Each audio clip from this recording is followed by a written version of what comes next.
তো এআই দিয়ে আমরা যখন ছবি তৈরি করেছি সেই ছবির জন্য কিন্তু বা আমাদের টেক্সট ইফেক্টের জন্য কিন্তু আলাদা করে একটি করে ওয়েবসাইটের কিন্তু আমাদের কিন্তু যেতে হয়েছে, ব্রাউজিং করতে হয়েছে। তো আজকের এমন একটি এআই টুলস আপনাদেরকে দেখিয়ে দেব যে সেই এআই টুলস দিয়ে কিন্তু আপনি টেক্সট ইফেক্ট করতে পারবেন, এমনকি ছবি এডিট করতে পারবেন, এমনকি ফটোশপ দিয়ে যেভাবে ছবি এডিট করেন ঠিক তেমনি কিন্তু ছবি এডিট করতে পারবেন। তো চলুন দেখে নেওয়া যাক। এখন গুগল ক্রমে এসে এখান থেকে সার্চ করবেন কি adobe-firefly.com। তো adobe-firefly.com লেখার পর এরকম একটি ইন্টারফেস চলে আসবে। তো জাস্ট এখান থেকে কি করবেন, আপনারা এখান থেকে এটাকে লগ ইন করে নেবেন। তো সাইন আপ করে নেবেন। তো আপনার গুগল দিয়ে সাইন আপ করে নিতে পারেন বা আপনার জিমেল দিয়ে সাইন আপ করে নিতে পারেন। এরপর আপনি একটু স্ক্রল করে নিচের দিকে আসবেন। এখান থেকে আপনারা দেখতে পাবেন কি টেক্সট টু ইমেজ রয়েছে, যেখানে টেক্সট টু ইমেজ, এখান থেকে ক্রিয়েটিভিটি ফিল্ড। তো এরপর আপনার একটু স্ক্রল করে নিচের দিকে যদি আসেন তাহলে এখান থেকে দেখতে পাবেন কি টেক্সট ইফেক্ট রয়েছে, জেনারেটিং রিকালার রয়েছে। এরপর আপনার আরেকটু নিচের দিকে যদি আসেন এখান থেকে দেখতে পাবেন 3D টু ইমেজ, আর এখান থেকে এক্সট্যান্ট ইমেজ রয়েছে। তো এখান থেকে আপনারা এইগুলো কিন্তু আপনারা জেনারেট করতে পারবেন খুবই সহজে, একদম ফ্রিতে। কিন্তু এই এআই টুলসটি একদম ফ্রিতে। তো আপনারা জাস্ট এখান থেকে কি করতে হবে, আপনাকে সাইন আপ করে নেবেন। তো সাইন আপ করা হয়ে গেলে তো এখন আপনারা কি করবেন, আপনাদেরকে ফার্স্ট এখন এখান থেকে দেখাবো কি টেক্সট ইফেক্টটা। তো এখান থেকে রয়েছে কি ক্রিয়েট উইথ ফায়ারফ্লাই। তো এটার উপর ক্লিক করে দেবো আমরা। এইটার উপর ক্লিক করে দেওয়ার পর এই পেজটা একটু লোডিং হয়ে আসবে। লোডিং হয়ে আসার পর এখান থেকে নতুন একটি ইন্টারফেস চলে আসবে, যেখান থেকে কিন্তু আমরা টেক্সট ইফেক্ট গুলো কিন্তু আমরা এখান থেকে তৈরি করতে পারবো। শুধুমাত্র আপনারা লিখে দিলে কিন্তু এখান থেকে টেক্সট ইফেক্ট কিন্তু আমাদেরকে দিয়ে দিবে তৈরি করে। তো এই যে এরকম ভাবে কিন্তু টেক্সট কিন্তু লিখে দিয়েছে, এই যে দেখতে পাচ্ছেন এরকম একটা এক্সাম্পল কিন্তু এখানে দিয়েছে। ঠিক এরকম ভাবে কিন্তু আপনি যত ভালো প্রম্পট লিখতে পারবেন তত ভালো কিন্তু আপনাকে ইমেজ কিন্তু এখান থেকে দিয়ে দিবে বা টেক্সট ইফেক্ট কিন্তু আপনারা এখান থেকে পেতে পারেন। তো এখান থেকে যে এটা লিখেছে, তো এখান থেকে দেখতে পাচ্ছেন যে ট্রাই প্রম্পট। তো এটা আমরা এখানের উপর ক্লিক করে দিই। ট্রাই প্রম্পটে ক্লিক করে দেওয়ার পর এখান থেকে কি লিখেছে, ছোট্ট একটি কিন্তু ওয়ার্ড লিখেছে এখান থেকে। তো আমরা এইটা একটু কপি করছি, এটা একটু কপি করে এটাকে একটু কপি করে আমরা একটু ব্যাগ আসি। ব্যাগ আসার পর এখান থেকে আমরা যে রয়েছে কি আপনার ডিসপ্লে যে জেনারেট অপশন রয়েছে, তো এখানে আমরা একটা লিখে দেবো টেক্সটটা, এখান থেকে পেস্ট করে দিই। পেস্ট করে দেওয়ার পর জেনারেট অপশন রয়েছে, তো জেনারেট অপশনে ক্লিক করে দিই। জেনারেট অপশনে ক্লিক করে দেওয়ার পর এটা কিন্তু একটু লোডিং হচ্ছে। লোডিং হয়ে আসার পর এখান থেকে ঠিক ওইরকম ভাবে কিন্তু আপনার ছবিটা কিন্তু আপনার টেক্সট ইফেক্টে কিন্তু চলে আসবে। তো একটু অপেক্ষা করতে থাকুন। তো এরকম ভাবে কিন্তু আপনার একটু লোডিং হয়ে আসবে। এরপর এখানে কিন্তু রয়েছে আপনার অনেক ধরনের কিন্তু টেক্সট ইফেক্ট রয়েছে, অ্যানিমেশন রয়েছে, এই যে আপনার ফন্ট রয়েছে, এখান থেকে আপনার ম্যাচ স্পেক্স রয়েছে। এরপর আপনার উপরে স্মেল প্রম্পট রয়েছে, যে স্মেল প্রম্পট। তো এখান থেকে আপনারা এগুলো কিন্তু এখান থেকে জাস্ট এগুলো সব কিন্তু একদম ফ্রিতে। তো এই যেখানে দেখতে পাচ্ছেন এইটুকু কিন্তু হয়ে গেছে। তো এই যে এই ফায়ার টুকু কিন্তু একটু বাকি আছে, তো একটু অপেক্ষা করবেন। এখান থেকে পেজটা একটু লোডিং হচ্ছে।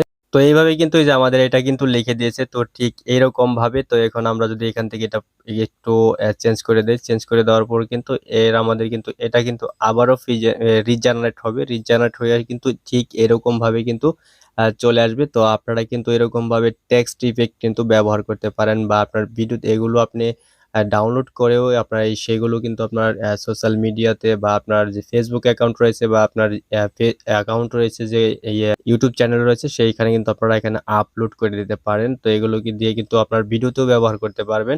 তো কোনো ধরনের কপিরাইট আসবে না। তো এরপর আপনার এখান থেকে দ্বিতীয়টা রয়েছে, যে দ্বিতীয়টা এখান থেকে টেক্সট টু ইমেজ রয়েছে। তো শুধুমাত্র এখান থেকে আমাদের লিখতে হবে, লিখলেই কিন্তু আমাদের ইমেজ জেনারেট করে দেবে।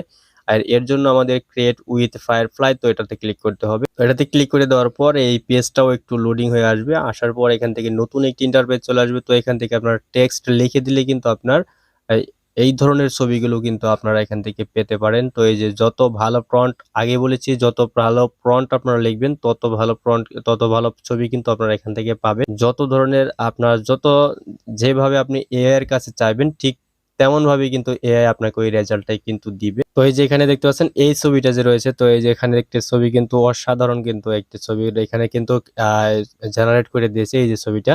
তো এখান থেকে যদি আমি এটা ডাউনলোড করি, তো এই যে এখানে ডাউনলোড রয়েছে, ডাউনলোড অপশনে ক্লিক করে দেওয়ার পরে যে এইভাবে কিন্তু ডাউনলোড হবে। তো প্রত্যেকটি টুলসই কিন্তু এইভাবে কিন্তু আপনি জেনারেট করে কিন্তু ডাউনলোড করতে পারবেন। তো এখান থেকে যদি আপনি এডিট করতে চান, তো ধরুন এটার উপর ক্লিক করে এটা আপনি এডিট করবেন, দেখতে পাবেন কি এডিট অপশন রয়েছে, এই যে পেন্সিল। তো এটাতে ক্লিক করে দিবেন। এইটাতে ক্লিক করে দেওয়ার পর এই যে ক্রিয়েট অ্যাডার ফাইল, তো এটার উপর ক্লিক করবেন। Generate file. তো এটার উপর ক্লিক করে দেওয়ার পর এই যেখানে ব্যাকগ্রাউন্ড রয়েছে, আপনার ব্লাওয়ার সেটিং রয়েছে, তো এগুলো দিয়ে যদি আপনার অটো রয়েছে, তো এখানে যদি ব্যাকগ্রাউন্ডে ক্লিক করে দেন, অটো কিন্তু আপনার এই পিছনের যে ব্যাকগ্রাউন্ডটি রয়েছে, ব্যাকগ্রাউন্ডটি কিন্তু রিমুভ হয়ে যাবে। এই যে এখানে দেখতে পাচ্ছেন পিডিএফটা কিন্তু রিমুভ হয়ে গেল। এরপর এখান থেকে আপনারা যা লিখবেন, ব্যাকগ্রাউন্ডে যা দিতে চান, ওইটাই কিন্তু আপনার এখানে চলে আসবে। তো এখান থেকে ৩ নাম্বার রয়েছে কি জেনারেটিভ ফিল। তো জেনারেটিভ ফিলে আসার পর এখান থেকে আমরা যে জেনারেট অপশন রয়েছে, তো জেনারেট অপশনে ক্লিক করে দেই। তো জেনারেট অপশনে ক্লিক করে দেওয়ার পর এখান থেকে কিন্তু আপনি আপনার ছবিটা কিন্তু আপলোড করতে পারবেন। এর আগেরটা কিন্তু ছবি আপলোড করা যেত না। তো এইখানে আপনাদের ছবি আপলোড করা যাবে। যেখানে আপলোড ইমেজ রয়েছে, আপলোড ইমেজে ক্লিক করলে আপনার ছবিটি কিন্তু এখানে আপলোড করতে পারবেন। এই যেখান থেকে আপনার সরাসরি কিন্তু এখান থেকে আপনার ড্রাইভে নিয়ে যাবে। তো এখান থেকে আপনার যে জায়গায় ছবিটি রয়েছে, তো ওই জায়গাতে যাবেন। যাওয়ার পর এখান থেকে ছবিটি নিবেন। তো আমি এই ছবিটা এখান থেকে একটি ছবি নিচ্ছি। তো এই যে ছবিটা, এই ছবিটা এখান থেকে নেই। নেওয়ার পর এখান থেকে এটা ওপেন করে দেই। ওপেন করে দেওয়ার পর এখান থেকে কিন্তু এটা আপনার এটা আপলোড হবে। এই সাইটটিতে যে আপলোড হয়ে যাবে। তো এই যেখানে কিন্তু আপলোড হয়ে গেছে। তো এখন আমি এখান থেকে আমার ইচ্ছামতো কিন্তু আমি এখান থেকে ছবি জেনারেট করে নিতে পারবো। এই যেখানে ব্যাকগ্রাউন্ড, তো ব্যাকগ্রাউন্ডে ক্লিক করি। ব্যাকগ্রাউন্ডে ক্লিক করে আমরা এই ব্যাকগ্রাউন্ডটি রিমুভ করব। পিছনে যে ব্যাকগ্রাউন্ডটি রয়েছে, ব্যাকগ্রাউন্ডটি রিমুভ করব। তো এখান থেকে আমরা যা লিখবো তাইভাবে ঠিক ওইভাবেই কিন্তু আমাদের শুধুমাত্র ফন্ট লিখলেই কিন্তু আমাদের ছবিটি কিন্তু আমার ইচ্ছামতো কিন্তু তৈরি করে দিবে। তো এই যে এখানে আপনারা দেখতে পাবেন কি এখান থেকে আপনারা ব্যাকগ্রাউন্ডও রিমুভ করে নিতে পারবেন। আপনারা এখান থেকে ব্যাকগ্রাউন্ডটা রিমুভ করে নেওয়ার পর তো এখান থেকে অ্যাডোবির যে আরো কয়েকটি আপনার এখান থেকে ফিচার রয়েছে, তো ফিচারগুলো এখন দেখাচ্ছে আরো কয়েকটি। তো এখান থেকে আপনারা অ্যাডোবির যে নিচের দিকে আসবেন, এই নিচের দিকে আসার পর একদম নিচের দিকে আসবেন। এখান থেকে দেখতে পাবেন কি টেক্সট 3D টু ইমেজ। তো এটার উপর যদি ক্লিক করে দেন আপনারা আই এক্সপ্রেশন, তো এটার উপর ক্লিক করে দিলে আপনারা এখান থেকে কিন্তু আপনার এই একটি ভিডিওকে আপনার একটি ছবিকে কিন্তু 3D ভিডিওতে কনভার্ট করতে পারবেন।